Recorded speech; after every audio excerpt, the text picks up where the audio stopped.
Good morning. This is the Get Up and Go Breakfast Show. My name is Dave Burney. I'm Brent Apperson. Good morning.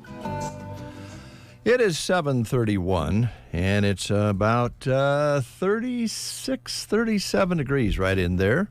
Got down to 34, so it was about 10 degrees warmer overnight from the night before.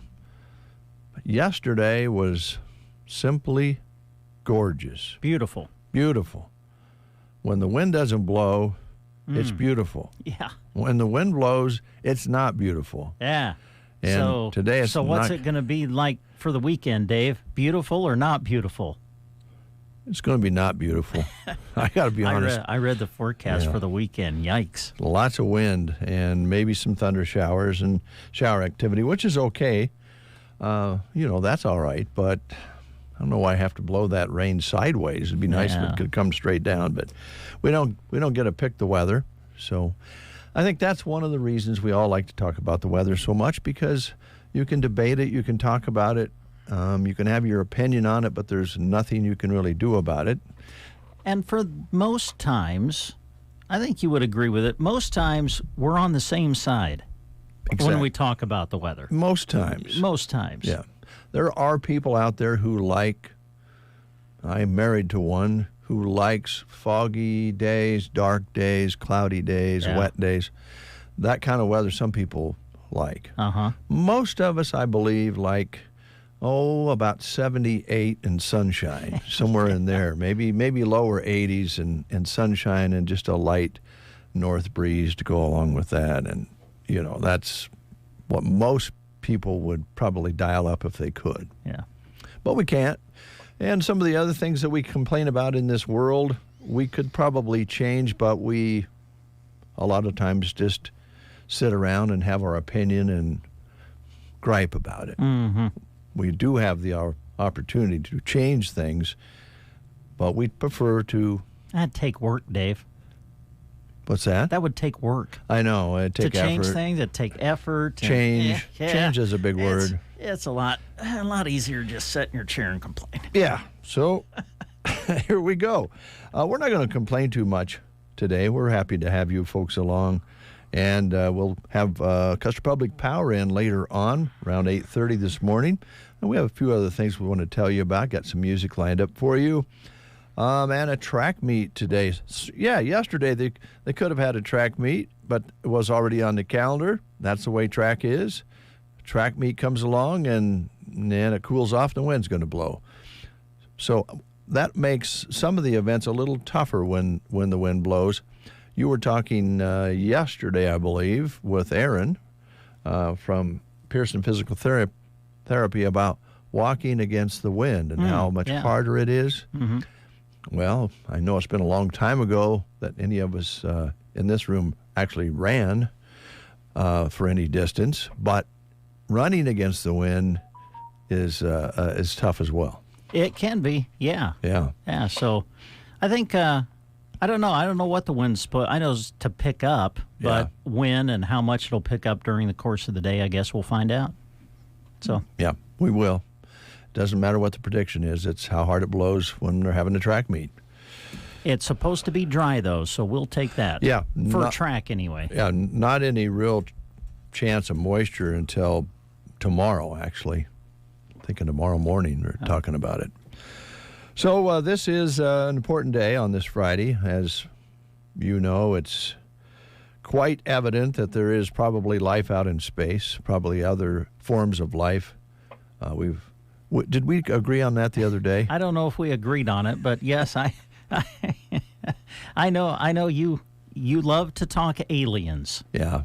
Yes. Well, this isn't really a proof that there's aliens, because this is National First Contact Day, celebrated by the Star Trek fans from around the world, making the day Vulcans made first contact with the Earth on the movie or show series. I'm not sure. I think on the movie, the Vulcans made first contact with Earth during the Star Trek series in the year 2063. So we're getting closer to Vulcans coming.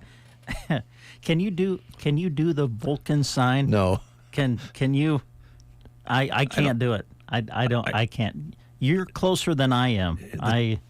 if I hold the two fingers. Yeah, I can't make the Vulcan sign. There's a lot of things we can't do. I've never tried that, really, that I remember. It's not working. National Flash Drive Day. In the year 2000, the USB drive, thumb drive, or data stick, whatever you want to call it, was invented. And that lets you carry around your entire contents of your computer in your pocket. Was patented on this day back in 2000. Very handy, but you don't want to lose one because it'd be a lot of information maybe you... Well, and let's face it, it's made movies better. Yeah, when they're stealing information. Everybody's losing a flash drive in the movies. Or steals one. Or they're going into a evil man's office and getting down and putting the flash drive in and stealing the information. Yeah. While they're coming into the room. Exactly. And then all of a sudden they disappear. Oh, thank goodness for the flash drive. Yeah. I don't know how many of you folks out there still like to read a road map, but this is National Read a Road Map Day. And a few years ago, we took a trip to Nashville, and we had two goals. We were going to stay off interstate highways, if all possible, and not use GPS and use the Atlas road map. Oh, wow. Cool. And mapped our way to Nashville. I think we were only on a stretch of interstate for 20 miles the whole trip. We used the map and worked our way down on two-lane highways. Mm-hmm. Mostly so we was sure that we were going to actually see the countryside and maybe have a better feel about what it was like. Mm-hmm. If you're on interstate, you just go straight and you drive like crazy people and you don't see anything. But the map was fun, and I think some people still like to use maps. They say they're kind of obsolete, but get one out and take a look. It's fun to just sit down and look at one. Yeah. Now, I know it's on your phone, and you can blow it up and shrink it and all that stuff. It doesn't look the same as a good old Atlas map. Do you think? No. And, I mean, I'm sure others have been like me, too. Sometimes when you ask whoever to take you somewhere, sometimes they don't really take you right there. Yeah. Do you know what I'm saying? Yeah. Next thing you know, you're off on some little county road trying to get to a highway when if you just would have went straight for a few more miles, the trip may have been a little bit easier. I think maybe the GPS on your phone is really slick when you're in a city or a community that you're not familiar with and you are looking for a certain destination, somebody's house or maybe a business, and you can, if you have the address, you can punch it in and it takes you to that. And that was always a real job when you were trying to find something in a city or a house, some friend that lived in another place, using their address and maybe being on the wrong side of town, looking at the wrong address. And, it took a while sometimes to find somebody at an address. GPS is really handy for that. And it's great out on the roadways, too. It's a safety factor. Yeah, I use it. But there's something really nice about a map. The first road map was drawn more than 3,000 years ago. It showed how to get around a mining town in ancient Egypt. So there was your first road map. Because I mean, my dad was a truck driver, and my uncle, and they always had a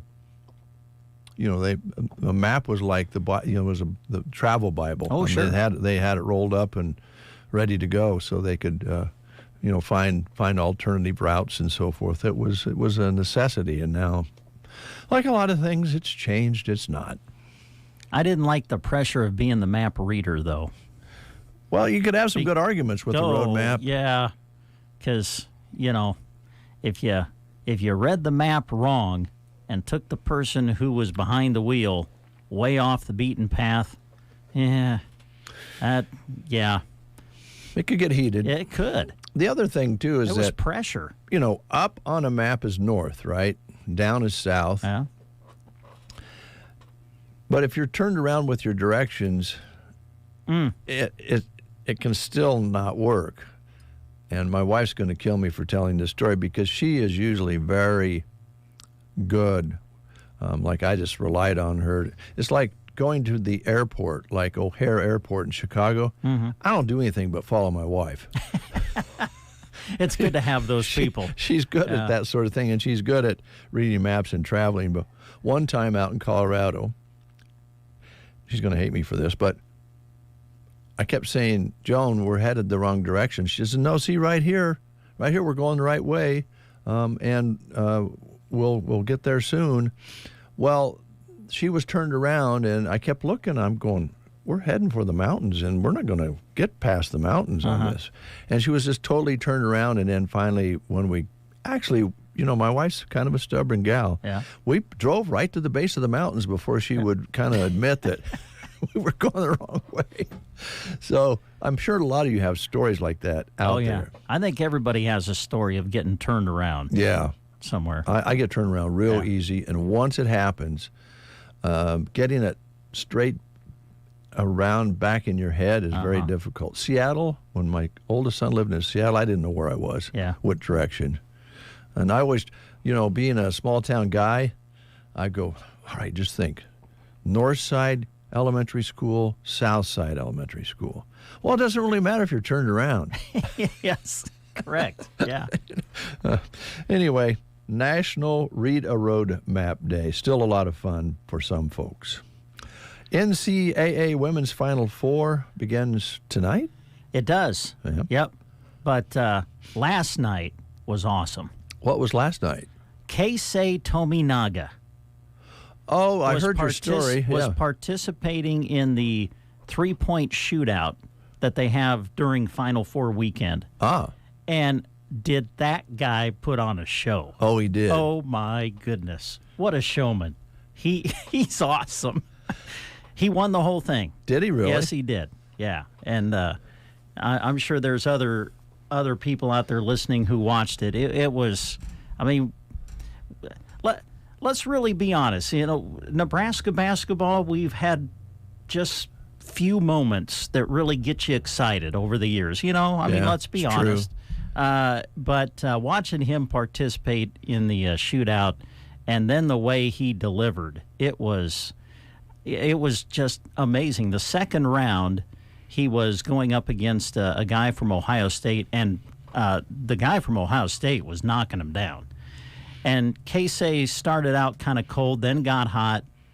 They get to the final rack, and the last one that you shoot from the rack of balls, there's different stations that you shoot from. And so the last ball is always worth 2 points compared to one on the rack that you're shooting from. So they get to the final rack. They're basically even. The kid from Ohio State knocks down a shot. He's at 23. Tominaga's at 24. They only have a minute to complete the round, to go around the different stations.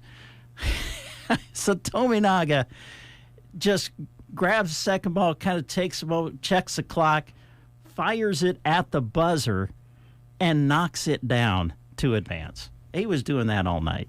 It was, I don't know. Good show. As you can tell, Brent was really excited watching that, so that was cool. But yes, to talk about what you were mentioning first, the women's Final Four is tonight. Should be a great night of basketball again. NC State and South Carolina, Iowa, and UConn are the matchups. The matchup that was so well watched.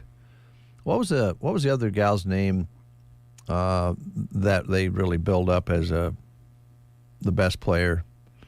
She did really good in the first half, sprained her ankle.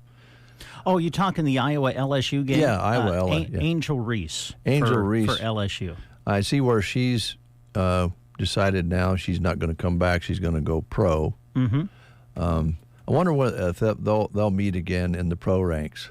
Oh, I'm guessing, yeah. That should be good because I think there's a real competitive thing going on there between those two. That'll be interesting. But, of course, people are going to be watching NCAA basketball Final Four, and that will be interesting to see what the ratings continue to prove that women's sports is growing, and they're getting to be more and more watched all the time, which is only fair.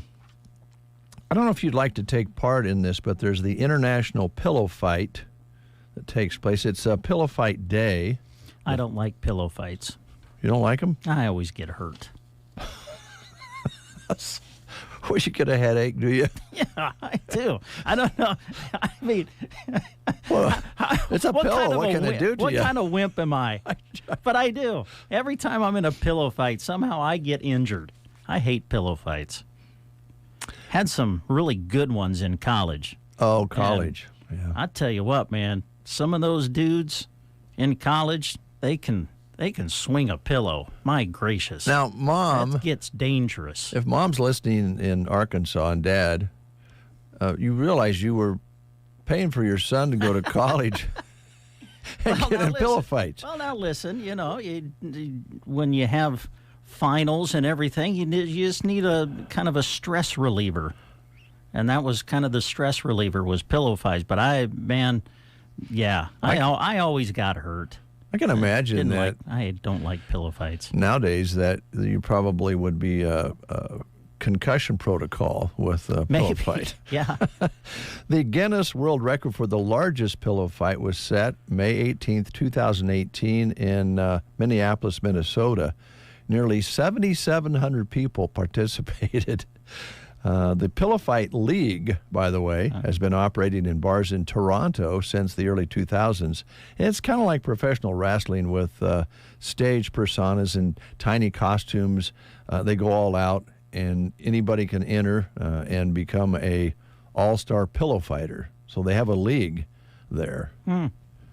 Maybe you could have started a league in college and become rich over creating a pillow fight league. Yeah. Who knows?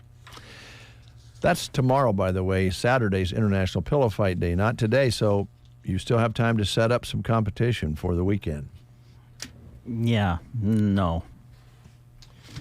Let me see. School lunch menus. Let me get mine out. You got yours out? Yes, I'm ready. Okay, sorry. Go ahead. We'll start in Ansley today, where they're showing mini corn dogs at Ansley School for lunch today. All right. Digging through some other things that we want to talk about here this morning. Some benefits and different functions that we want to remind you of, and we'll do that in a bit. The Prairie Pioneer Center on this Friday featuring ham and bean soup, cottage cheese, fruit, and cornbread. Call them at 872-6121. Let them know you'd like to have the meal when you get there today, or you can talk to them about setting up a schedule for having the meals delivered to your home. Arcadia today, corn dogs on the menu at Arcadia. Anselmo Myrna Public Schools today, glazed chicken over rice, Pizza Hut pizza, Uncrustable cheese, and cracker platter. Let's see. Cozad next. Pepperoni pizza, barbecue chicken sandwich, or popcorn chicken munchable. Some of the choices at Cozad today. They're showing no school at Callaway today. Loop City today, chicken strips or street carnita pork taco on flatbread. Your choices at Loop City today. Gothenburg Public Schools, glazed chicken over rice, chicken farm sandwich. PHRM, farm. Okay. So would that be a chicken pharmacy sandwich? I no idea. Okay. Fresh baked Italian turkey sub, cheesy pizza, Uncrustable cheese, and cracker platter. Sargent today, hot ham and cheese, chips, baked beans, fruit cup, and milk on the menu at Sargent today. Sandhills Schools at Dunning, I should say. Pizza, chips, and dessert. And got another one here. Oh, yeah, Thedford today having chicken and waffles. And no school at Arnold today, according to this particular sheet. Track meet. Track meets. No school at Broken Bow, too. They've got their track meet today. They're not having school? I don't think so. Okay. Well, we hope not. You just announced it. Yeah, well, I don't think they're having lunch anyway. Okay, cool. All right. Save this date, Wednesday, April 24th, because there will be Meet the Candidates Forum at the Broken Bow Municipal Building. The public is invited to attend to hear the candidates for Legislative District 43, Tanya Storer and Tony Tangwall, who have confirmed their participation. They'll also have candidates for Custer County Supervisor. They've been invited to participate. Their names will appear on the May 14th primary ballot, so you'll want to maybe hear from them. The forum is hosted by the Custer County Chief, KCNI, KBBN Radio, and KBBN Radio, and it will be moderated by the Custer County Chief. All questions will be asked by media representatives. To submit a question to be considered for use, you can email chiefnews@custercountychief.com. They will not accept anonymous questions. Please include your name, address, and contact phone so they can get back to you if need be. And your ID information will not be shared in any way. They want you to know that. Save the date, Wednesday, April 24th. It starts at 6:30 p.m. We'll be there, and we'll be covering that, of course, since we're part of it. I think you can kind of tell that the Custer County Chief kind of spearheaded this, and so they're kind of working on the nuts and bolts of everything. Appreciate that. And let's see, don't forget about the benefit coming up that I wanted to talk about here. I have it here somewhere. Here it is. The Donnie Meyer benefit is coming up tomorrow. You know, the weather's not going to be worth a hoot, so why not take in something indoors, such as the Donnie Meyer benefit. He is fighting lung cancer. They're having this tomorrow from 5 until 7 p.m. at the American Legion Hall in Arnold. The meal is provided by the Exchange. They'll have a silent auction and bake sale. And Donnie is finishing up his second round of treatment for lung cancer. I'm sure he would enjoy your support. And I think you can also go to the bank in Arnold and make a donation there if you can't get to the event this Saturday. Other things will be coming along in a bit that we'll be telling you about as well. Another benefit a little later in the month that we want to tell you about that we're aware of. And folks, anytime you know of a benefit for someone, just exactly like what we're doing here, we're always happy to promote those at no charge on our radio stations, because we're a community and helping one another out is what it's all about. So if you know of something like that, reach out to us. Info@Sandhills Express is a good way to let us know about these things, and all of us receive that to our email accounts. Hopefully we won't miss it. You want to play the game? Yeah. Here we go. It's National Humor Month. So with that in mind, we've been asking questions about Saturday Night Live performers. I did not know this lady was even on Saturday Night Live.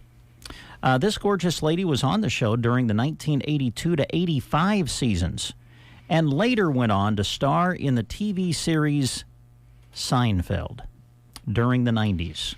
Who was this lady? Victoria Jackson, Julia Louis-Dreyfus, Sherry O'Terry, or Sarah Silverman? If you know, call us at 872-2801. Wake up to the best. I never miss a morning. You're listening to The Breakfast Show. We're your pharmacy store with so much more. Barney Health Mart, where people come first with a hometown touch and your best interest in mind. Barney Health Mart. We're your pharmacy store, and we're here for you with friendly service time after time, caring for you and about you. Barney Health Mart. Do you have a laundry list of projects to do around your home? Refresh your space by completing the list of home improvement projects with the help of a HELOC from Burning Bank. If an updated look is not enough and you're ready to buy a new home, we can help with that too. Navigating a home purchase can be confusing, but it doesn't have to be. Let our friendly, experienced staff guide you to owning the home of your dreams. You can apply in person, online at burningbank.com, or give us a call at 308-872-2757 to get you started. Burning Bank, Equal Housing Lender, NMLS NMLS 473773, member FDIC. Oh, we did not get a call. Brent, what's the answer to that question? Of course, it's Julia Louis-Dreyfus, who starred on Seinfeld. That is the correct answer. We'll have more trivia for you on Monday on the Get Up and Go Breakfast Show. Tired of unexpected car troubles putting a misfire in your day? Introducing C&M Auto in Anselmo. For routine maintenance to major repairs of gas and diesel cars or light and heavy-duty trucks, go with C&M Auto. They boast the latest diagnostics to diagnose and fix your vehicle's issues with quick response and a very competitive labor rate. Plus emergency 24-hour service rates outside their 9 to 5 Monday through Friday hours. Call 308-749-2277 for C&M Auto, located south of Chandler's Honey off Highway 2 in Anselmo. C&M Auto. The Secret Garden is open this Friday and Saturday. Right now is the time to get in the spring mood and do your plant shopping. Order off their handy order sheet and then pick up your beautiful plants ready to go in the greenhouse in May. Plus, save 15% off anything with pink, including plants and new inventory. Saturday only, Impact Closet Boutique will be on site as well. Open Friday 11:30 to 4:30 and Saturday 8:30 to 4:30. The Secret Garden, 2 1/4 miles west of Myrna on Highway 92 and a half a mile north. Dave and Brent. Good morning. Oh, good morning. On KCNI KBBN Radio. A good morning from Eric Prawl from sunny Arizona, who is watching and listening to the show this morning. Also a good morning from Lori Holman. Good morning, Lori. Thanks for dropping by. And Eric, thanks for watching and listening from Arizona. Man, that's a long ways away. I bet it's warm, too.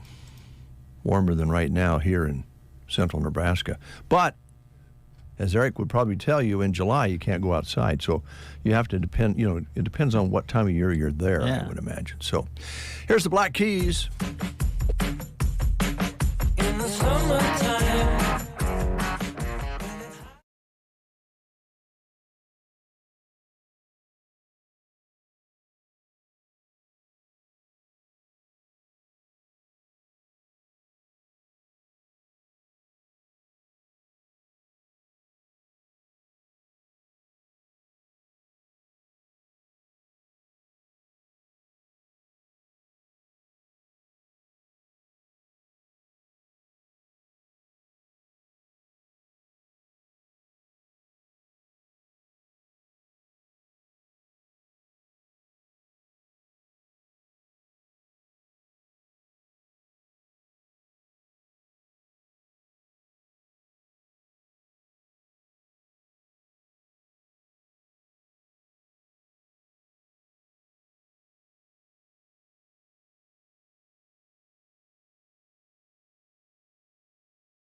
9% down to 3.8. As for hourly wages, they were up by 12 cents to $34.69. CBS News business analyst Jill Schlesinger. Of particular focus, especially to the Federal Reserve, is wages. And the reason is that as wage growth continues to outpace the inflation rate, central bankers are somewhat concerned that the extra money will contribute to keeping inflation higher than the Fed would like it to be. And that could factor into the Fed's next decision on interest rates. Again, employers adding a better than expected 303,000 jobs in March compared to 275,000 the month before. CBS News Special Report. I'm Deborah Rodriguez. In Nebraska news, a judge has granted a psychological evaluation for a Cozad man facing charges in the death of his infant son. During a hearing on Monday, the Dawson County District Court judge approved the motion filed by the lawyer of 23-year-old Draven Haynes. Haynes' lawyer asked for an evaluation to be conducted to determine if he has the mental competency to participate in further proceedings in this case, as well as to examine his state of mind at the time of the alleged crimes. Haynes is charged with felony intentional child abuse resulting in the death, as well as committing intentional child abuse causing injury. According to the arrest affidavit, Cozad police responded to a home on February 14th in reference to an unresponsive infant. When officers arrived, they said Haynes told them that the infant rolled off a bed. While there, police say the infant went into cardiac arrest and was placed on a breathing machine. A CT scan determined that the infant had brain bleeding, broken ribs, and burn marks, and was transported to the Children's Hospital in Omaha, where he later died. Staff at Children's told police that the injuries to the infant were caused by severe trauma and not from falling off the bed. Court documents also show that Haynes was taken to the hospital the following day for an attempted overdose after he had slammed the baby to the ground while it was crying.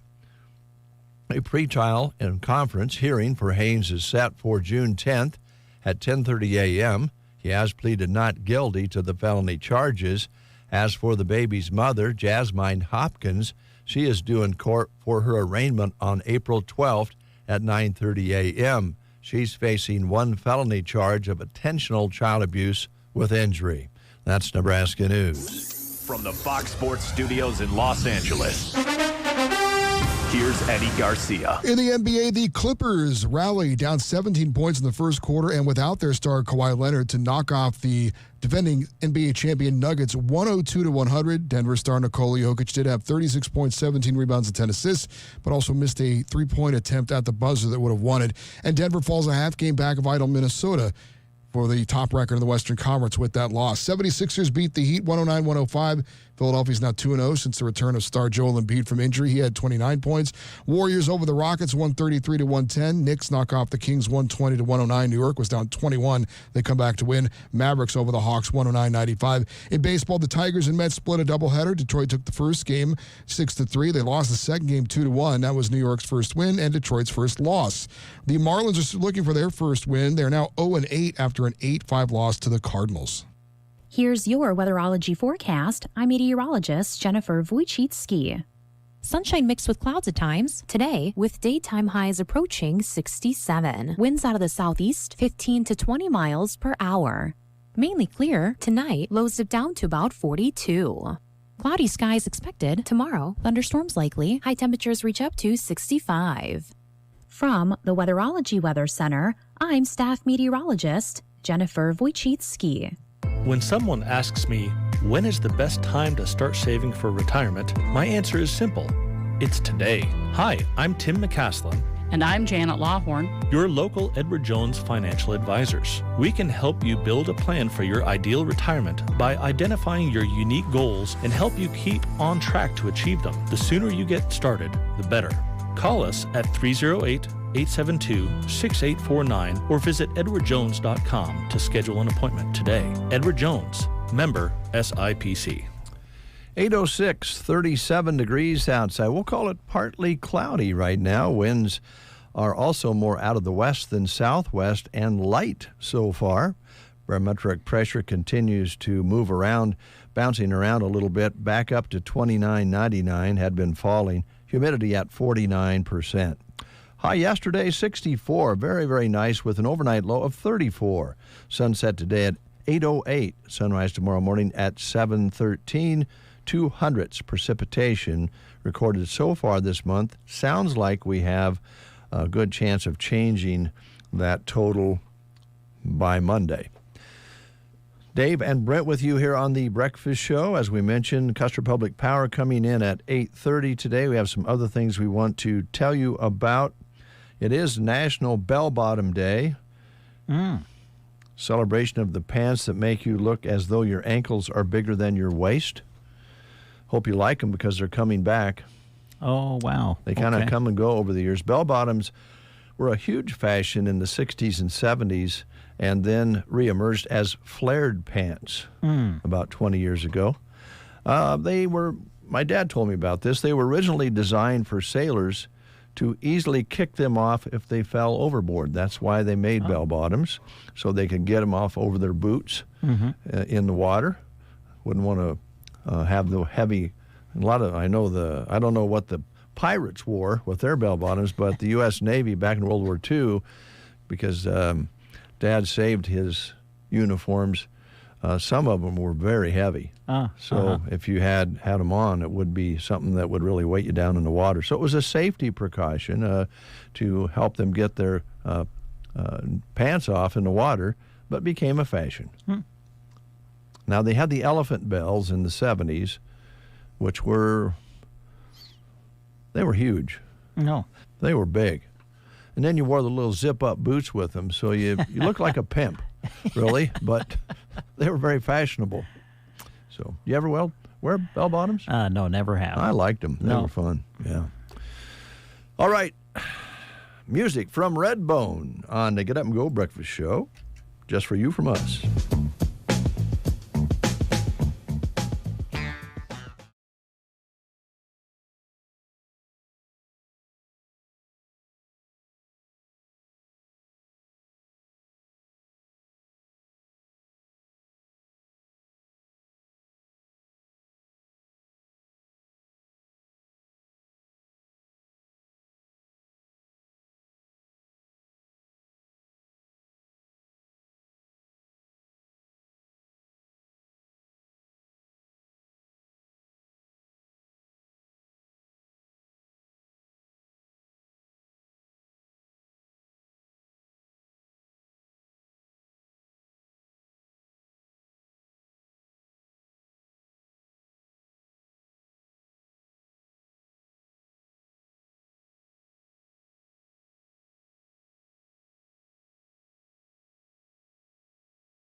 It's almost 13 past the hour of 8 o'clock. Hope you folks are having a great day. I want to talk a little bit about Stan and the Whiskey Barrel here in Broken Bow, Nebraska, located on Highway 2, right across the street from Gateway Motors, sandwiched between Subway and Vet Care on the south side of the street, not far from the First Avenue stoplight.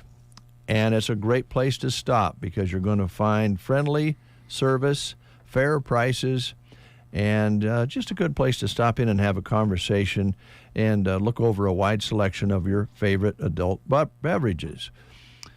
Now, I stopped in the other day, and Stan was there, and he kind of picked on me, and Did you deserve it? Well, I don't know. I don't know. I think your silence says everything we need to know. Sure. I don't know for sure. He was starting to pick on me, so I kind of said something back. I said, "Be careful, or I'll start talking politics." And then he zinged me. He zinged me good. And he can zing you, so be careful. It's always fun. It's always a good time when you drop in. Got great staff, and I know Stan is proud of his store. He keeps it up. Top-notch, clean, bright, well-stocked. And by the way, he is very proud of his coolers and how they keep products in the coolers right on the edge of freezing, so that if you don't have a cooler with you and you're going right home, maybe you're headed over to some buddy's house or some friends of yours, you don't have to worry about it. It'll stay cold and you'll be good to go. You're actually warming up the contents in the cans when you put them in your coolers, because his coolers run at 28 degrees. The Whiskey Barrel open 7 days a week right here in Broken Bow, Nebraska. Pizza Hut in Broken Bow would love to have you come in and eat with them. They're open 11 a.m. to 10 p.m. Sunday through Thursday for the dine-in area. Open Friday and Saturday till 11 p.m. Don't forget, they've got a lot more to offer than just pizza. But if you're looking for something to do for lunch, don't forget about their dine-in lunch special Monday through Friday, 11 a.m. to 1:30. Get a personal pan, one-topping pizza, and a 20-ounce drink for $6. Make sure you check out their sandwich selections. They got a delicious pasta line as well. So check it out, Pizza Hut in Broken Bow. Quality custom embroidery is available right here in central Nebraska from locally owned Nebraska Pasture Door. Whether you're wanting to support your favorite team or athlete or promote your business with new apparel, stop in and talk with Cynthia on the west side of the square in Broken Bow. Whether you have an idea you want to see come to life or you need help imagining a design, Cynthia can help. If you have a favorite brand you love, there's a good chance she can order it and then embroider it.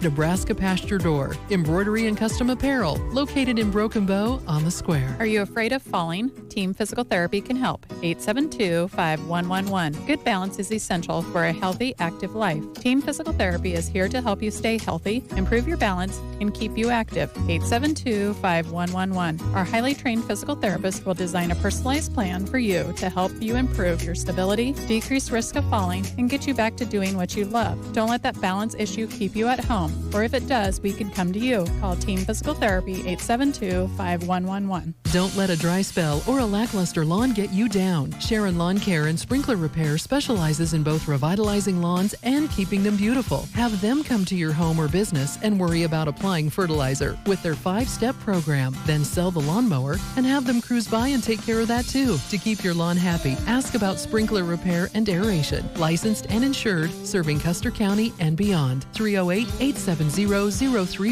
Sharon Lawn Care and Sprinkler Repair, where the grass is always greener.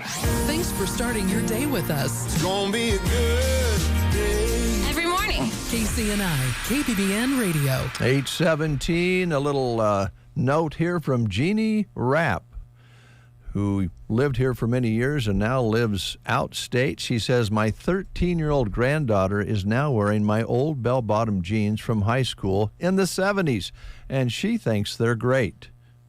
Yeah. That's great. That's super good. Awesome. Also, we mentioned that we have Eric from Arizona watching and listening today. Good morning, Eric.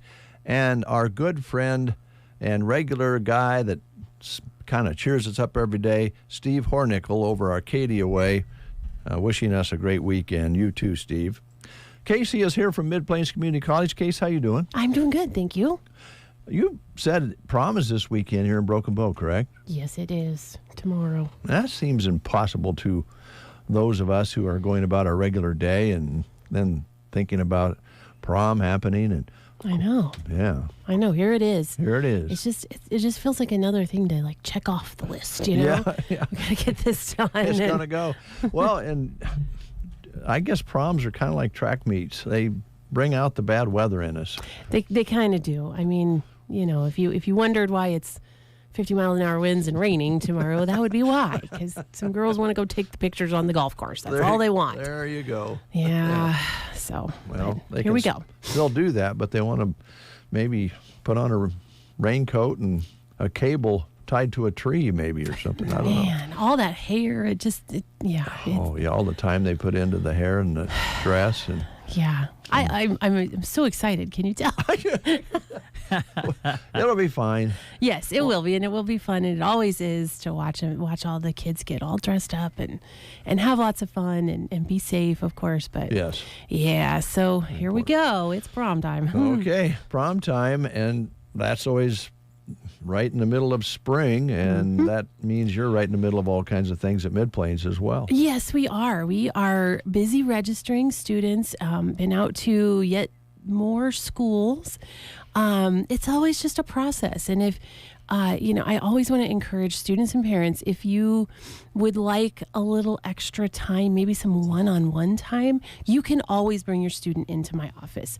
And it's probably preferred that way. I mean, a lot of schools, when I go out to a school, a lot of times I'm sitting maybe in the cafeteria or in the library or somewhere kind of communal, and it just becomes really busy and a little bit chaotic. And so it can be hard to find the time to sit and talk to a student about the choices that they're making. I mean, we always try to do that, but it just is hard. So if you would rather, have a little bit of just a little extra time one-on-one to really talk about and think about what you're signing up for, you can always come into my office, and I encourage that. So we're going to have a few dual credit parent sessions, and I don't have dates on those yet, but watch our Facebook page because they will be advertised there. But it always is just kind of nice to let parents come in and ask questions, and especially if you're new, you haven't had an older child,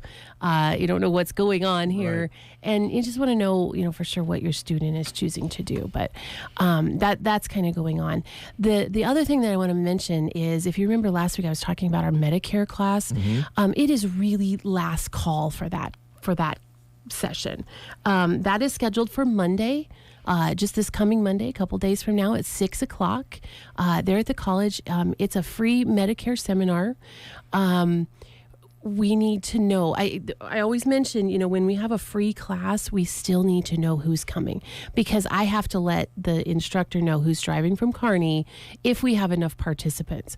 So the cutoff, the absolute last time is 10 a.m. this morning. Oh, so we've got a little time. Yeah, we've just got a couple hours. Okay. So if you're planning on coming to our Medicare seminar on Monday, we need to know and right away, so that we can make sure and get those names down and let our instructor know. So there you go. All right. Could you talk a little bit about, we haven't talked about it for a while, the financing that's available to parents and students? Yeah. There are several options. First of all, for early entry students, our tuition rate is greatly reduced. It will be $50 per credit hour this fall.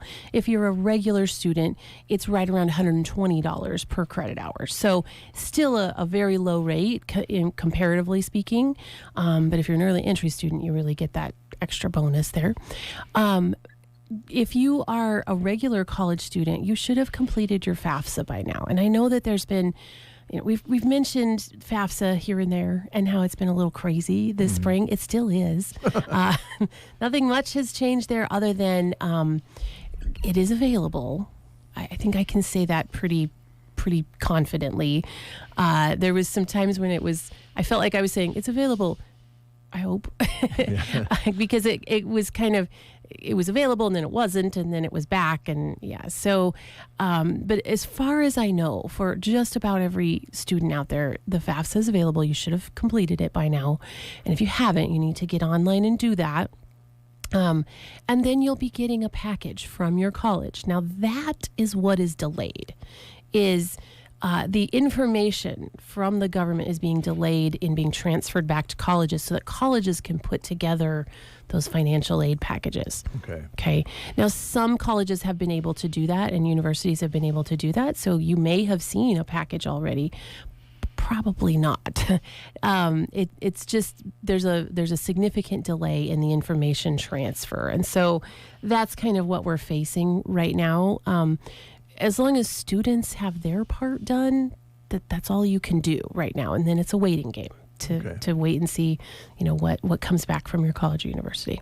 There are all these outside scholarships. If you're an early entry student, there are things like the ACE scholarship that is income-based, but it can pay for up to 2 classes per semester. So if you're interested in that, you can talk to me or you can talk to your high school guidance counselor. Okay. All right. There are some flexibilities there. And, yes. And I know that you've talked about that before. So that is appreciated. Anything else? I don't think so. Just a really busy time of year. You'll find me out at schools. I've been talking about that a lot. So give us a call if you'd like to come in and talk to me about registering for classes.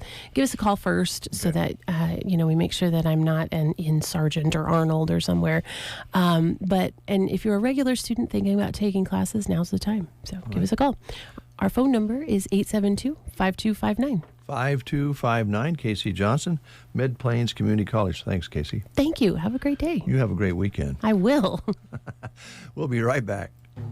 Unlock the door to endless project possibilities at Ansley Lumber and Supply, where local service meets ag material convenience. Fencing post options include creosote and copper. Of course, they have staple guns and staples for fence repair, too. Gallagher fencers and accessories are on hand, and don't forget they're an authorized DeWalt dealer. Keep warm and clear the snow with shovels, hand and foot warmers, and ice melt. And keep it comfortable inside with their blow-in insulation and trailer. For the smaller projects, go with spray foam for around windows and cracks. Ansley Lumber and Supply, downtown Ansley.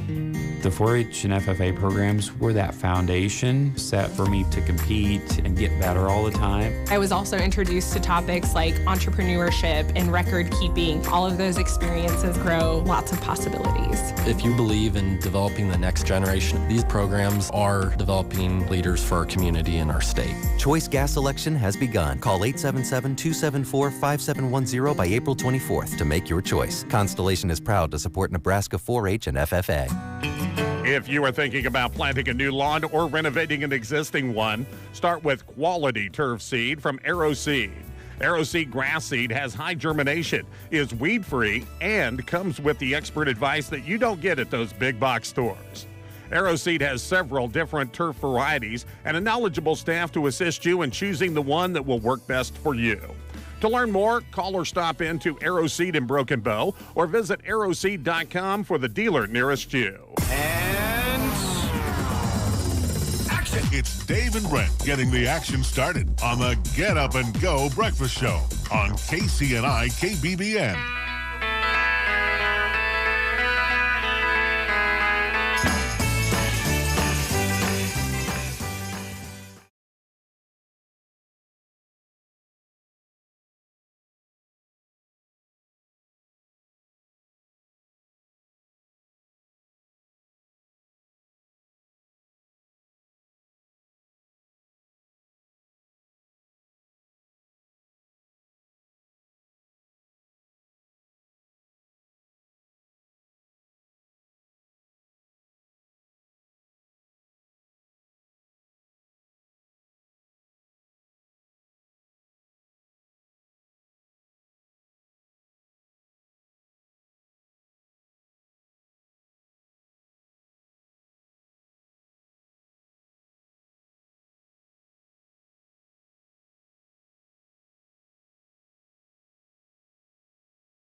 Call 800-264-0740. Advertisement sponsored by Legal Help Center. May not be available in all states.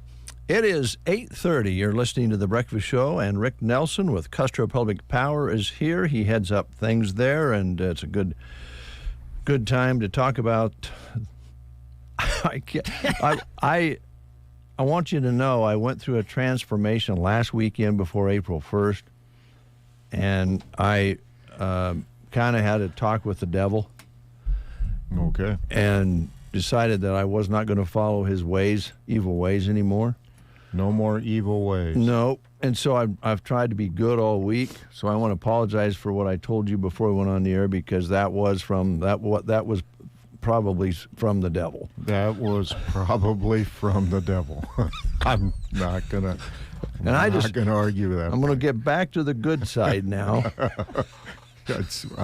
I'm not sure we're going to get Brent back, but I'm going to my island. I'm going to my island.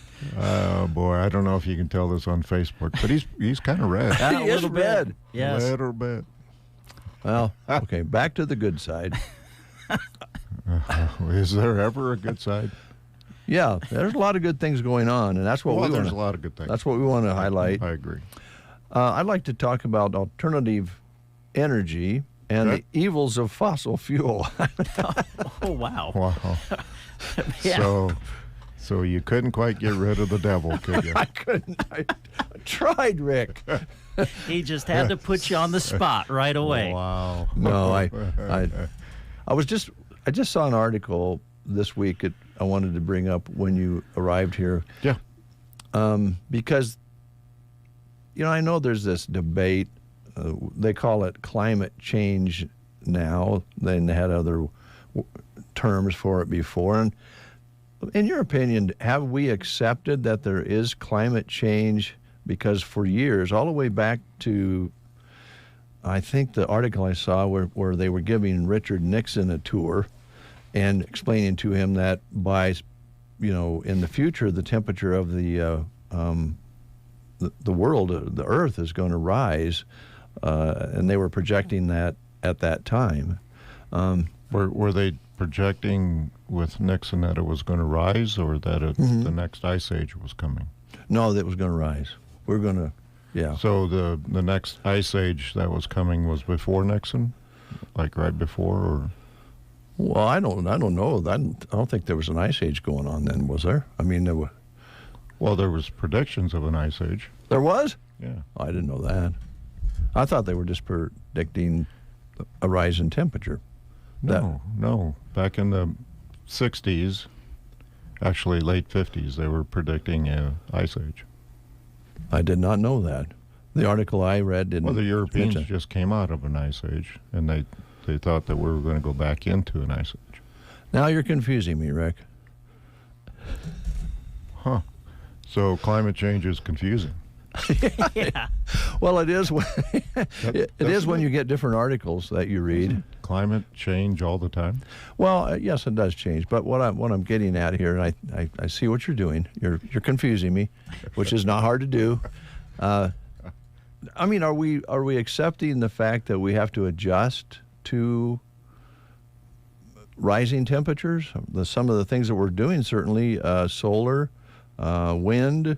All those sorts of things has to do with carbon emissions, reducing carbon emissions. Correct? Correct. Okay. So they also fit in very well if the government is going to spend money on it and reduce the cost so that it's cheap because of the government money, then I think people will use it more because it's less expensive. But you don't think that the actual model is that businesses will become a part of the solution? I mean, business will go wherever there's a profit to be made, right? Yeah, and right now there's $400 billion in the Department of Energy, another $10 billion in USDA, and another $2 billion in RUS that says that we're going to be putting in more renewable energy. Okay, but that doesn't really answer the first question. Has our society accepted or believed that there is climate change? You know, Dave, you did a good job of holding on to that first question. Well, that's my job. Well, maybe let's just take a right-hand turn from what we're talking about. Thank God, right-handed. Okay, yeah, I know. I knew a left-hand turn would not be acceptable. So that the devil's still there. Yeah. So, I mean, no matter whether it's government, pushed by the government, pushed by business, pushed by profitability, whatever the case may be, as energy providers, it's had an effect on how you have your portfolio. We've talked about it before. Right. Balance. Balanced, yep. Diversified from all the different types of ways to produce energy, right? Yep. So, so which way do you want to go? Well, I feel more comfortable going right under the circumstances. So to answer your first question, is climate change becoming more and more acceptable? Yeah, and that's probably not the right way to ask the question, because we are seeing all kinds of extraordinary things happening with weather-related devastation. Yeah. And so the temperature's rising out in the ocean. We're having a rise in the actual level of the ocean. Those are all things that, are people accepting that as fact? Maybe that's a better way to ask it. I don't know. Is it? I don't know. I'm asking. I mean, I think right now we do have some really crazy weather going on. We have floods in one end, a drought in the other. We have tornadoes where there's never been tornadoes before. The list goes on. Yeah. So, this sure is an interesting conversation that we're having, Dave. Because I could probably go down the path of, I hate to sit here and be labeled a climate change denier. What I'd like to be labeled as, I am a public power district that believes in giving our customers the least amount or the cheapest power that we can get them. Mm-hmm. And right now, with the government giving money to them, to us, to other entities, we have an opportunity to lower our cost using kilowatt hours or buying kilowatt hours at a cheaper rate than what it was.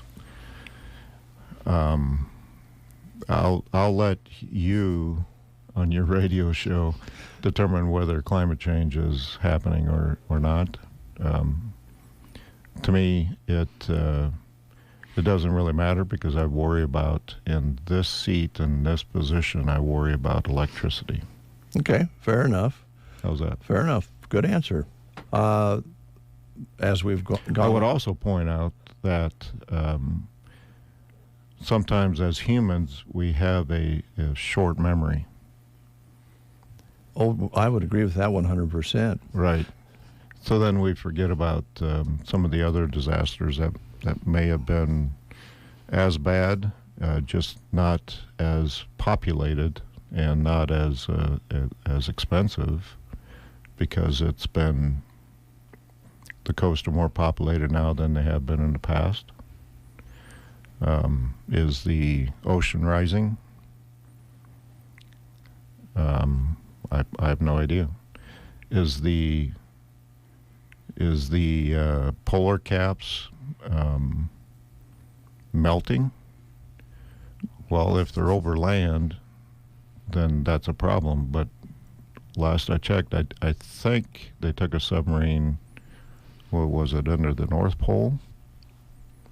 Which then would tell me that there isn't any land. So technically, if the ice is on water, then that displacement's already happened. Okay. All right.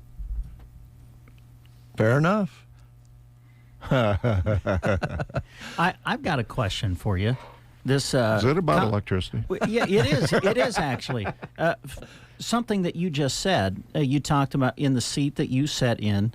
Obviously, pricing for customers is very important. Efficiency, I'm sure, very important too. So you want to cut the cost, but make sure that people have the reliability of electricity. So I'm guessing in your seat, it's bringing all of the avenues together to kind of create those two things. Is that a fair statement? Yeah, and I think we've had the conversation that the difference between energy efficiency and conservation. So when we look at giving money back as a rebate, we equate that back to the cost of that kilowatt hour that we have to buy, and that's how we determine what that money is that we would give you for a heat pump or whatever.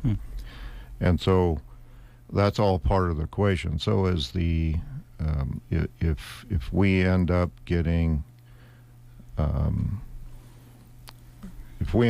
dollars from USDA or Department of Labor for hardening the system, for putting in microgrid, for putting in solar, all that's gone through the equation of is that the best resource for us to get from a balance perspective? Is that the best resource? Because at the end of the day, there's two different buckets. There's the capacity bucket and then there's the energy bucket. From renewables, that just fills the energy bucket, but we still have to have a full capacity bucket, i.e. coal, nuclear, natural gas, to make sure that it's there when you need it. So the renewable energy that may or may not be coming to Nebraska because of federal programs only fills the energy bucket, and there's a offset cost. We need to make sure that the capacity is still there. That's a fancy way of saying we still need to have coal and nuclear on the backside in order to be able to run everything. But the balance comes in. So right now, today, I think from a energy standpoint, NPPD is into that 60-70% carbon-free zone, which every state in the union would love to be at that. Well, except for the Northeast, where 100% of their power comes from hydro. Which, of course, is much cheaper than any other resource, and is considered a base load kind of power. So, okay, I just wanted to spark the conversation. I think you've answered part of what I was after there, Rick. Spark the conversation. You wanted to dig a hole. No. And then throw me in it. No. And Rick, then, how long have I known you? I wouldn't want to throw you in a hole. He says that and then laughs. I don't know. No. I'm yeah. It is. I mean, we've talked about the diversity for a long time now. Right. And how public power has really been kind of at the forefront of looking at changes and analyzing to see whether it makes sense for your customers or not. And a lot of times it's a win-win. Some of the things that you've done, wind, solar, and some of the things you've talked about. I know you have hopes for nuclear energy. There's some things that are going on that might take care of the nuclear waste issue, or at least resolve some of that. So there's a lot of things happening that are good. Yeah, well, along those lines of nuclear, the small modular reactors, SMRs, that are theoretically have been coming out for 4 or 5 years now, they still don't have a serial number 1, and so that's a little iffy in my mind. Yeah, you were talking about those a few years ago. Oh my goodness, yeah. Long time. So hopefully that comes around, and hopefully there's enough money spent to get that in a place where that's more usable, but who knows? Yeah. Right now, there's a bunch of money coming down the pipe, and SMRs is not a part of that because, like I said, they don't even have serial number 1 out. So. Yeah. Okay, all right. Let's get a little more local. Not that this isn't local, because it affects us all locally. Right. But we are looking at the forecast this weekend, talking about showers, possible thunderstorm showers. Right. I know you're always a little bit relieved getting through March for storms and power lines and that sort of thing. But April is no sure bet. I mean, we could have snow yet for sure, but we'll have thunderstorms and some severe weather this spring. I think this is severe weather month or week. Yep. So I think those are some of the things that you prepare for as well. Well, we got to get past April 11th, and there I said it. 1994. Yeah. Ooh, that was bad. And then we got to get through March 1st and 2nd, i.e. 2017. Yeah. Did I say March? You May. May 1st Yeah. and 2nd. Yep. Yeah. So, yeah, we've got a little bit of time left. Thunderstorms coming up this weekend, rain. What about just the straight winds? I mean... Yeah, there you go. Well, that's kind of horrible, but it's even more horrible if you have a thin coat of ice. Yeah. We designed for 4-pound wind from RUS specs. That's the industry average. That's the zone we're in, and that's about 65, 70 miles an hour. And so we like to think that we're in good shape, but you never can tell. Yeah. And we continue to our tree budget. You would think that would go down at some point, but for some reason they keep growing, and so we. But we always have that.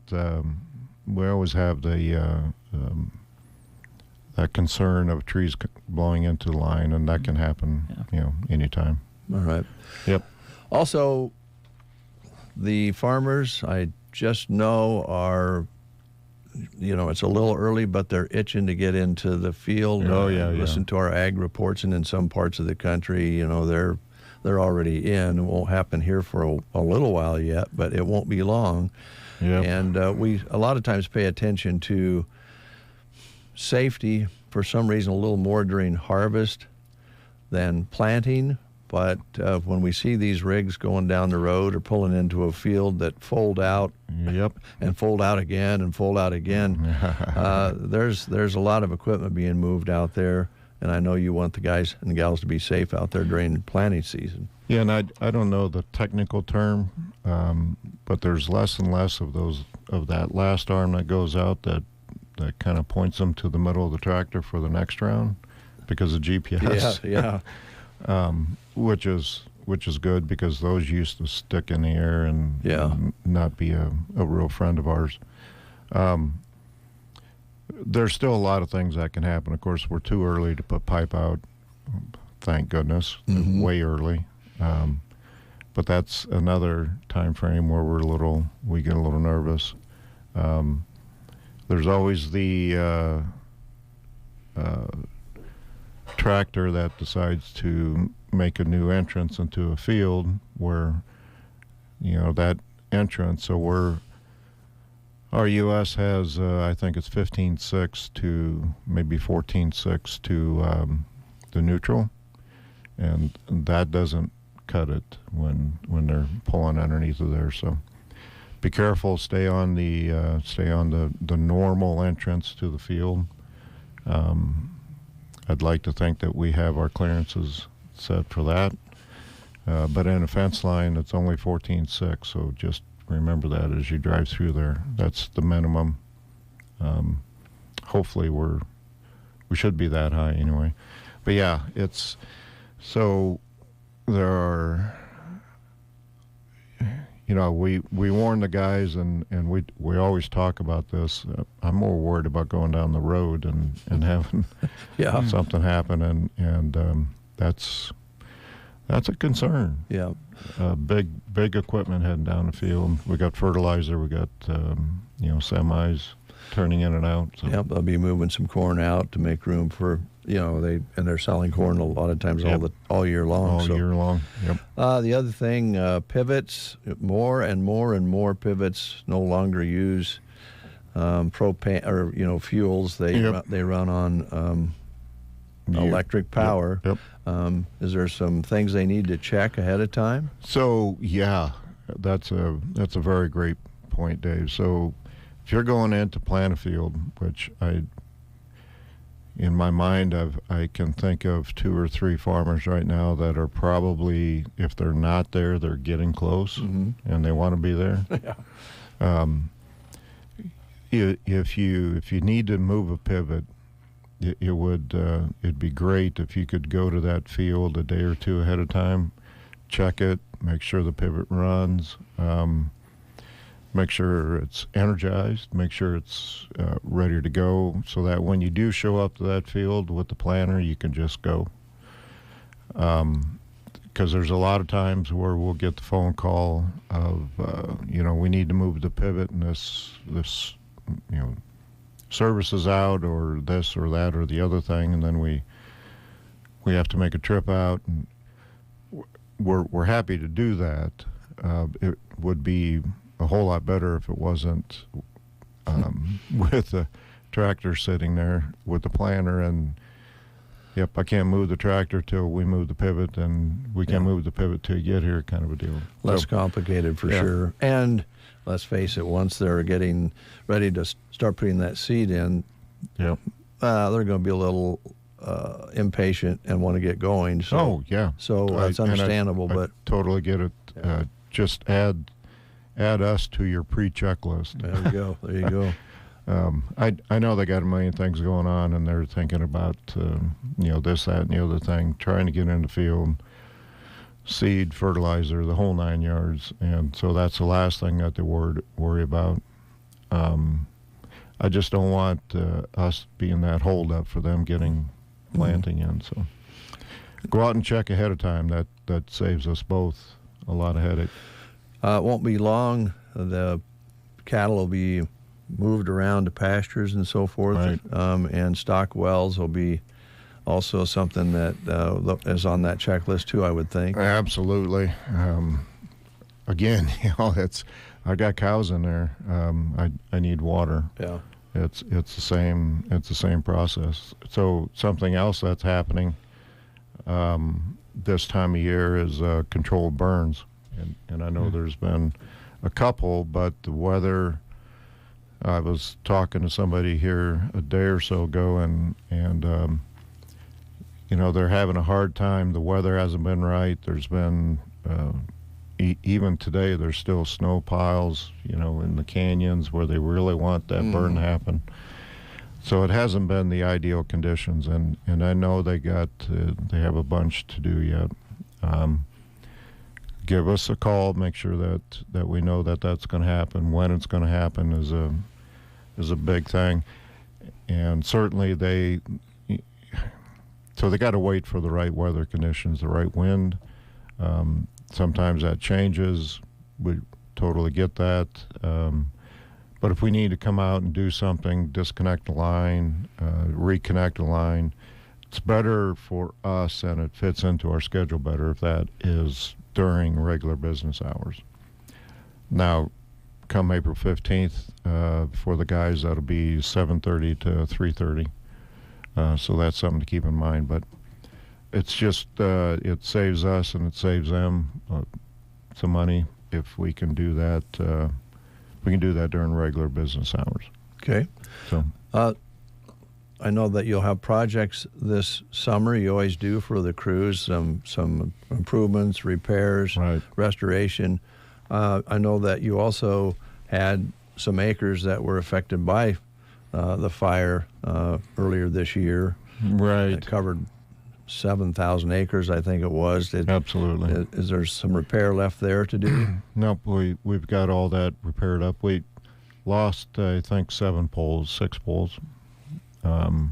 So that, while that covered a lot of area, I think we all know where that's at. Yep. And so there wasn't a lot of infrastructure for us going through that area, but we did get out and get everything fixed up. So we're all good to go there. Any crews coming out this year, subcontract crews for checking the poles? I know you have crews that come and do that. Right.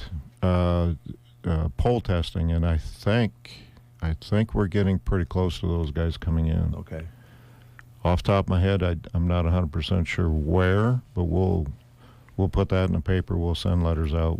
They'll know that that's coming. The pickup will have a Custer Power emblem on it. It won't look like Custer Power, but we like to make sure that the landowners know that we're out there and doing that, and we'll put all that into a letter to them. So okay, all right. Yeah, we're working towards a couple of big projects. We have one down by Mason City. Sounded like we had the engineering about complete. I'm not 100% sure we'll get that before irrigation season, but I think that was maybe where we were at on the schedule. There's a couple other things happening that we'll talk about in the next month or so, I think. Okay. But things are rolling along. We've got material. We kind of solved our material issue. Good. That's kind of smoothed out. Yeah. I fixed it by putting it in our back lot. So I can't. When I'm dependent upon somebody else and we're trying to get something done, that doesn't thrill me real good. So that's a downside, though. We did up our inventory and inventory cost, but at the same time, I don't want to say no to a customer when they call in and want a new service either. Sure. So I'd rather take a little bit more, a bigger hit on inventory and inventory cost than saying no, we don't have it. So. Okay. Real quick, April has some programs going as far as incentives, rebates, and that sort of thing. They need to check with her going into the spring and summer season. Yep. So the last magazine has the centerfold of that magazine had a great illustration of where to go on our website to find those, and it's fantastic. Taryn did a great job of putting that together, and it looks just like our website. You can drill down if you just follow the symbols on that magazine.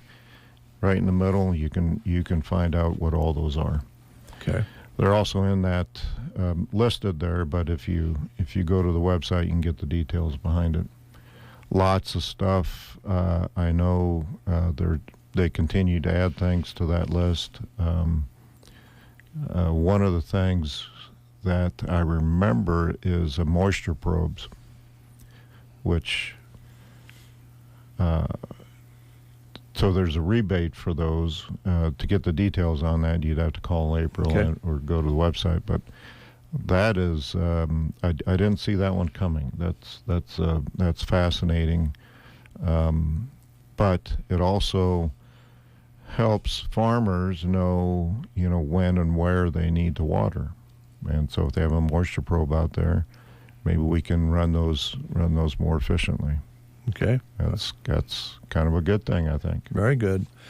The last but not least, I know you have some programs that Taryn can explain as well camps and different things for youth that are right. We're still available. taking names for the summer camp. I think we've got 3 or 4 on the list already. That's fantastic. The more we have, the better. We'll send as many kids that want to go to that camp as whoever wants to go. I was just talking to her this morning. I think next week she's picking up the STEM trailer for the last time, and we would have officially been to each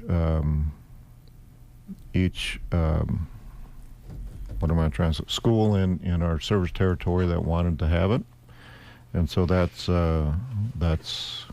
fantastic. That's been a great program and still evolving. Yep, like. She's getting ready for next year already. Yeah.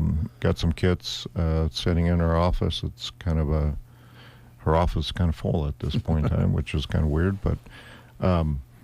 So yeah, we'll be bringing those back, and she'll be going through them, trying to get the boxes ready to go for next year, and develop a plan and get with BD, and try to get that plan finalized. The camp is the 22nd through the 26th of July. It's down at Comica again. Okay. Hopefully we can get something going at Halsey with the 4-H camp again. Hopefully that 4-H camp comes back. Yes. But we'll wait and see. It's down at Camp Comica. I think last year they had a great time there, and so that's good. That's a beautiful area as well. So. Yep. Just a recommendation for you. Yep. Kind of let you know if you need to talk with Dave Berge, who heads up BD, about any of the partnerships that you have. I'd recommend stopping by his place somewhere between 5:30 and 6 p.m. I walk by there occasionally. He was grilling up some hamburgers last night. Oh, boy. So that might be a good time. I would think that'd be a good time to just swing in and say, Dave, I need to talk to you about a couple of things. Yeah, I like that recommendation. We'll get on that. That's good. Rick, thanks a lot. And, you bet. Thanks for talking a wide array of subjects this morning. Absolutely. Beginning with... I enjoy that. Yeah, it's fun. It's fun to kid around and also maybe dig into some... I'm glad we got rid of the devil for you. Well, I feel pretty good now. I had those little spell there, but I think I'm over it. Might take some counseling and reinforcement for me, but I think I'm going to get through it all right. Well, I can counsel too if you need me to. I know you can. Rick Nelson, our guest, Custer Public Power. Thanks, Rick. Yep, thank you. News right after. No, news is next. You are listening to the Get Up and Go Breakfast Show. Go, go, go! On KCNI, KBBN, Broken Bow, Nebraska.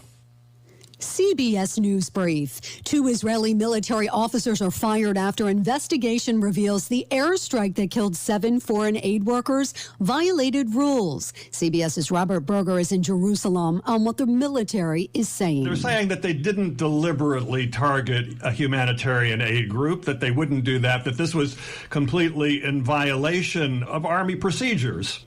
The March jobs report's out and surpassed expectations. The economy added 303,000 jobs last month, and the unemployment rate fell to 3.8%. Business analyst Jill Schlesinger. Leisure and hospitality, 4 years after the pandemic, has now finally returned to its pre-pandemic level. Leisure and hospitality added 49,000 jobs. Will the skies be clear for eclipse viewing Monday? There will be cloudiness across the Mississippi Valley, less cloudiness over towards the East Coast, and then on up into New England. CBS News Brief. I'm Stacey Lynn. From the Fox Sports Studios in Los Angeles, here's Kevin Wyatt. In the NBA on Thursday, we saw a couple of teams rally from major deficits. First, the Clippers come from behind down 17 without Kawhi Leonard to beat the Nuggets 102-100. That knocks Denver out of the top spot in the Western Conference. They're half game back now of idle Minnesota for the number 1 seed out west. The Knicks erasing a 21-point deficit to beat the Kings 121-09 as Jalen Brunson led the way with 35 points. Josh Hart had 31. Warriors over the Rockets in Houston 133-110 as the Golden State now has a 4-game lead on Houston for that final play-in spot in the West. The 76ers now 2-0 with Joel Embiid back in the lineup. They beat the Heat 109-105. And in Major League Baseball, the Pirates improved to 6-1 on the season. They beat the Nationals 7-4. Here's your weatherology forecast. I'm meteorologist Jennifer Wojcicki. Sunshine mixed with clouds at times today, with daytime highs approaching 67. Winds out of the southeast, 15 to 20 miles per hour. Mainly clear tonight, lows dip down to about 42.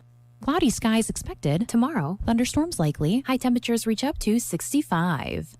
From the Weatherology Weather Center, I'm staff meteorologist Jennifer Wojcicki. Diabetes, high blood pressure, anxiety meds, everyone's on them. If you're a 50-year-old male, maybe a bit porky, and you may even have type 2 diabetes, $1 million of term insurance may only cost you about $200 a month. Call Term Provider. Speak with Big Lou at 800-230-2777. Big Lou will find a term life policy for you even if you have type 2 diabetes, are overweight, or have high blood pressure. Term Provider has helped thousands of people like you who think they can't afford term life insurance. To buy $1 million of affordable term life for you, all you need to do is call Big Lou at 800-230-2777. Lou will make sure the scales are tipped in your favor. Call 800-230-2777. Big Lou will answer your call and work to fit you into a term life policy that you can afford. Remember, Big Lou's like you. He's on meds too. Call 800-230-2777, 800-230-2777, or biglou.com. Headaches, ear ringing, neck pain, dizziness, brain fog. Is your jaw pain to blame? Pearson Physical Therapy wants to be your partner in finding out. Tension and dysfunction in the jaw and surrounding muscles can lead to a number of symptoms that disrupt your daily life. It can be hard to know who to seek out for help. We invite you to come see us at Pearson Physical Therapy to learn how your jaw dysfunction can be managed so that you can get back to not having to deal with daily aggravation. Call us at 872-5800 or stop by on West Highway 2, Broken Bow. Nebraska State Bank believes in our strong rural communities. We believe in our local ag producers and their capacity for innovation and growth. At Nebraska State Bank, we work hard to support our customers' growth, and that means growing ourselves as well. We offer a variety of banking products to make banking easier, especially during busy times, such as making payments online, signing loan documents digitally, or mobile depositing a check. These are just a few ways we can help simplify your life. Visit nesb.bank or call any of our branches to learn more about how we can make banking easier for you. Nebraska State Bank, member FDIC. 9:07. Brent, before you put that headset on, could you do me a big favor? Okay. Could you just come over here and look across there and tell me what the temperature is? Because I got Sure. I got the wrong glasses on. I cannot see that far with these glasses on. I apologize. It's 47. 47 degrees already. Let me write that down. 47. That's 10 degrees warmer than it was last hour at the top of the hour. I can document What that. is the high expected for today? 60s? Since I'll be out in it. Mid upper? Yeah, mid 60s, maybe? 60s, yeah. It was 64 yesterday, and it seemed warmer than that. That was didn't very it? nice. Yeah. So yeah, Shelley and I went walking at the park after work. Oh, man, the park was just buzzing. Oh, I bet. Just absolutely buzzing. Everybody out for a walk, kids fishing in the pond. Looks like soccer practice for the youngsters has begun. And so, yeah, it was just great. Everybody was out enjoying the day. When you see that sort of thing, then, I know we get down on the government. We sometimes, I guess these days when we say government, it's said kind of in the government, But the government is really us. And when we walk through a park and we see what our tax dollars can do and what the officials do with it, and there's kids that'll have memories there and families that have memories there fishing and walking around that wonderful walk around. Got the pool up there, and all our communities, there's improvements being made in Sargent for their pool and Callaway for their swimming pool, and a lot of work being done on parks in all our communities.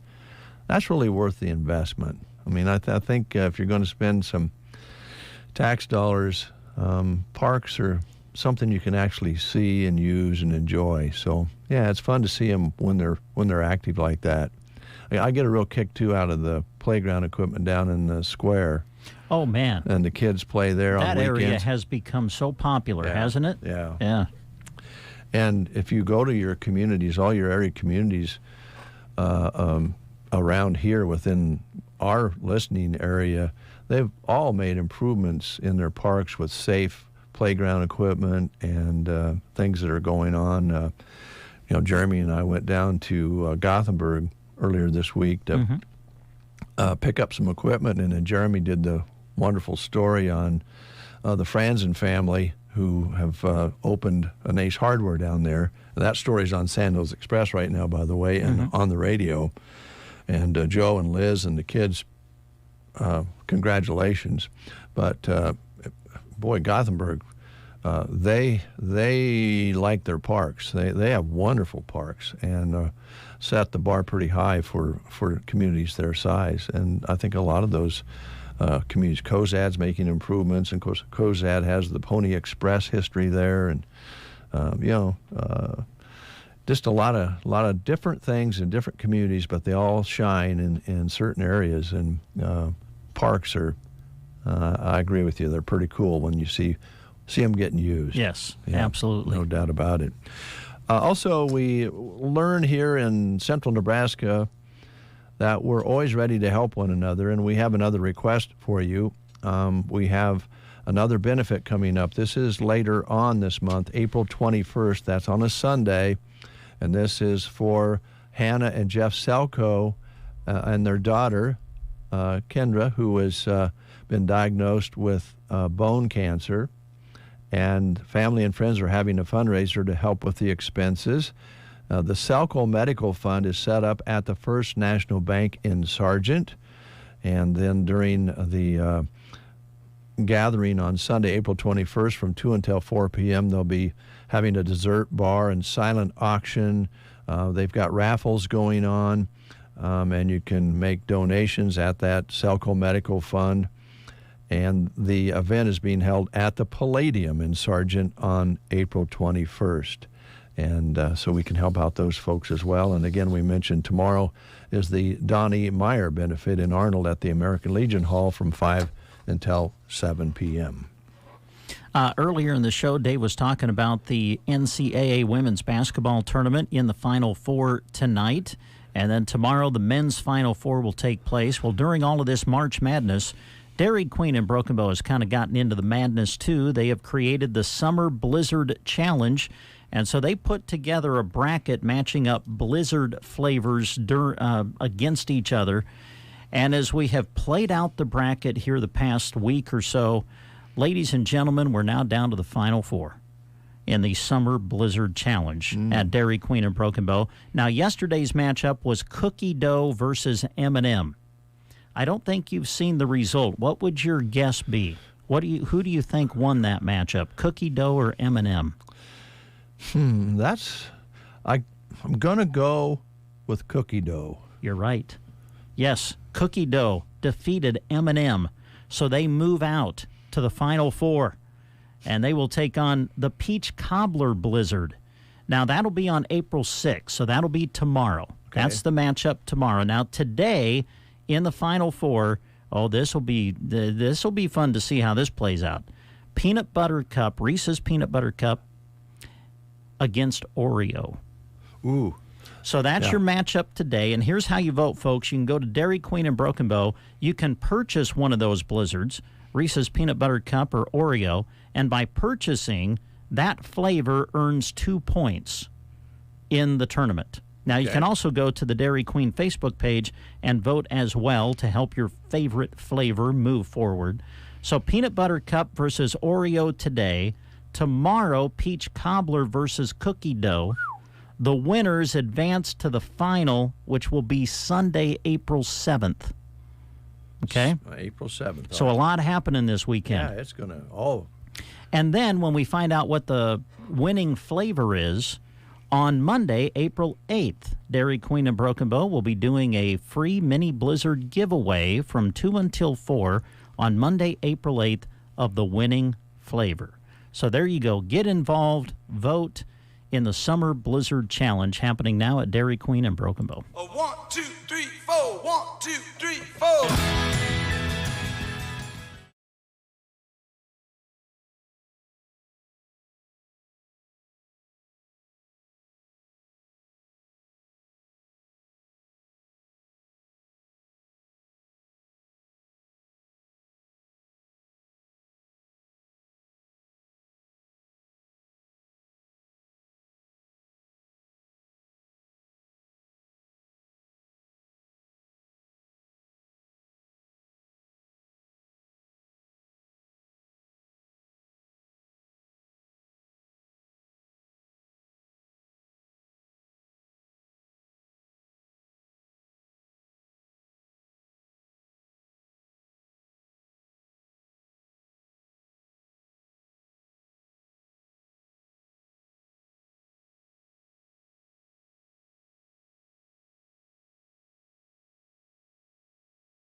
Soybeans from Corteva. Enlist E3 soybeans are America's #1 trait choice in soybeans. With superior weed control and no calendar cutoff dates, the Enlist weed control system gives you the flexibility to spray on your schedule. If you're unsure what's best for your soybean acres, count on what's certain. Talk to your local Corteva seed representative today about Enlist E3 soybeans. I'm Martin Schindler, your Nebraska Constellation representative in the Choice Gas program. We're proud to support the future leaders of Nebraska by contributing a portion of our proceeds to FFA and 4-H programs across the state. Being a farmer, we wear a lot of hats. We have to be able to communicate with other people. We have to know what's going on out in our fields with plant health. That all goes back to my 4-H and FFA experience. It helped prepare me as I went into college and then entered into my career. It really is a privilege to be able to volunteer to judge or to help out. It reminds me of where my roots are, how I've gotten to where I am. If you really do believe in developing the next generation, these are programs that are developing our leaders for our community and our state. Choice gas selection has begun. Call 877-274-5710 by April 24th to make your choice. Constellation is proud to support Nebraska 4-H and FFA. It is 9:19. Brent and Dave with you here on The Breakfast Show, and look forward to concluding the show with more information just for you. So let's get going here. We have a job opportunity at Off-Broadway here in Broken Bow. They have a administrator position that is open, and the job description is serving as an ambassador to the facility, being responsible for the day-to-day administrative programs, services, and financial operations, also planning development, implementation, evaluation, and improvement of program services. And with that comes the management of the company, residents, and their families. The administrator is responsible for operations consistent with state and federal regulations and the assisted living industry. They also are looking for a night shift med aide, and there's a signing bonus for both of these job positions of $2,000. On the night shift med aide opening, this will require completion of daily tasks and perform nightly tasks as well if you're on the night run. They have full benefits to go along with the job position. Please call Jody at 308-872-2522 with any questions at Broken Bow's Off-Broadway Apartments. There's also a website you can send your resumes to, administrator@offbroadwayapartments.com, to fill out an application at Off-Broadway Apartments under the employment tag. And they have some other bonuses and different things they can tell you about at Off-Broadway. Brubaker's Coffee House and Gifts. You'll find them in Arnold, Nebraska. They'd love to see you this weekend. They are open now, today until 5. Open Tuesday through Friday, 8 to 5. Open on Saturdays as well from 9 until 3. While you're there enjoying a delicious drink or treat that they make up daily, check out their gift selection. They have a beautiful collection of Consuela handbags that they're showing off right now. Spring items are in, cherry florals, yard decor, and, of course, their delicious baked goods daily. It's a full barista bar and fabulous gift shop in Custer County. You'll find it in Arnold. Brubaker's Coffee House and Gifts. Open Tuesday through Friday, 8 to 5. Open on Saturday from 9 until 3. Make sure you follow them on Facebook to keep up on all the latest happenings at Brubaker's Coffee House and Gifts in Arnold, where coffee with a friend is always a good idea. 9:22. We're going to have some fun at the Funplex right after this.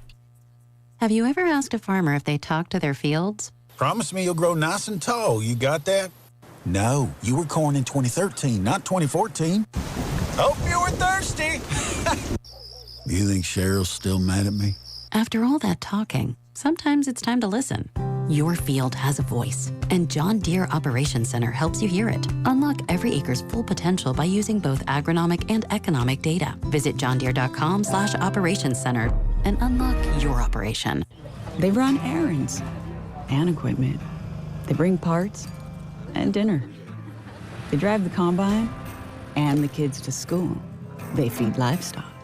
They fix skinned knees, broken fences. They do the books and lead the 4-H group. They simply make everything better. John Deere celebrates the strength and resilience of the women that make farms run. They make all the difference. It is 9:23. Something we haven't talked about a lot. It's been on our newscast. CBS News is talking a lot about it, but that's the eclipse coming up on Monday.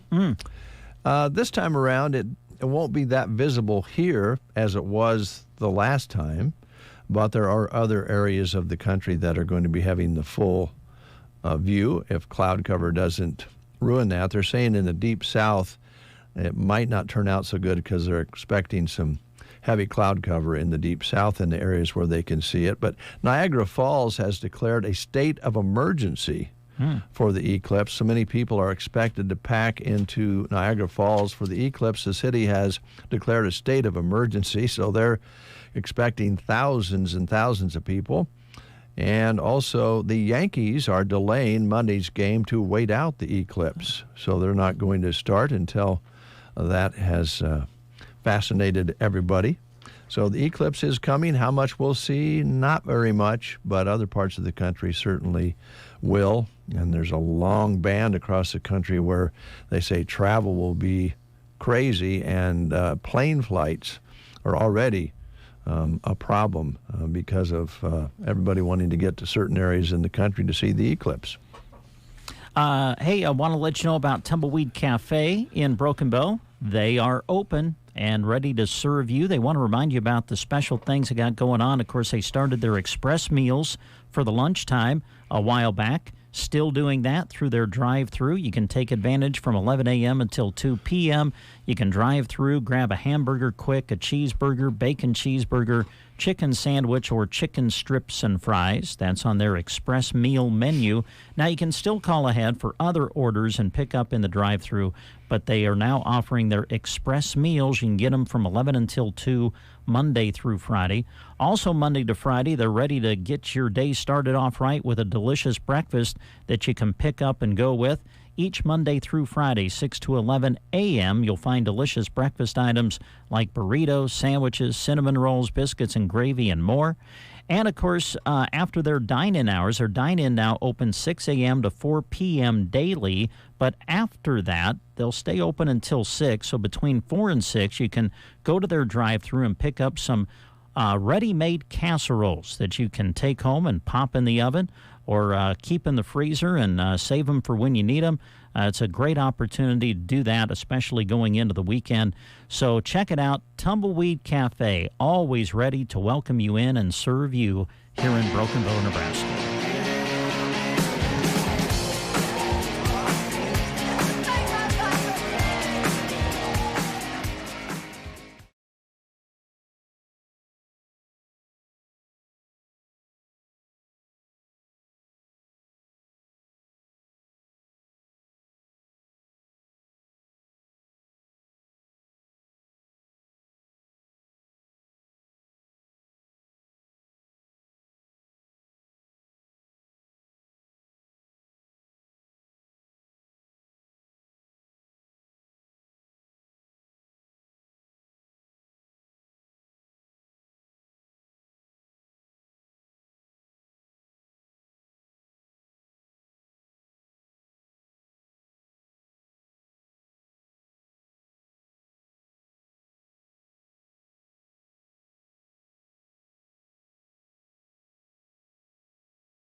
We bring you live results and updates of results throughout the day.